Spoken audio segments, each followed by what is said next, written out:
Hi, I'm Shana of Sense Mindful Integration, and I'd like to talk to you about your vestibular system. Our vestibular system is our sense of balance and movement.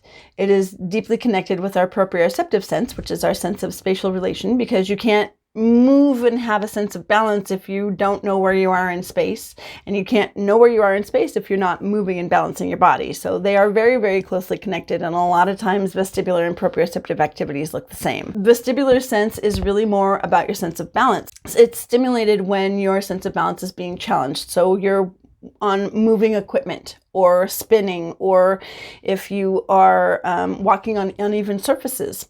Those are all stimulating your vestibular sense. Vestibular sense is important. It's connected with your core muscles and your ability to maintain upright balance position. That's also part of your proprioceptive system as well.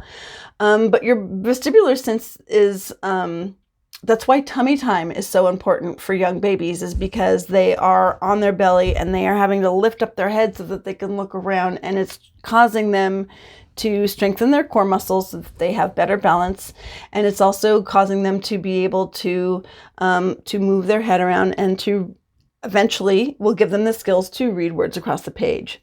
So that's our brief overview of our vestibular system. I hope that was helpful for you. If you'd like to learn more information, please click the link in my comments to my free mini course, Sensory Literacy Starter Kit. Please feel free to like, share, and comment. And if you would like to subscribe to my channel, please feel free to do that too. Thank you so much and have a beautiful day.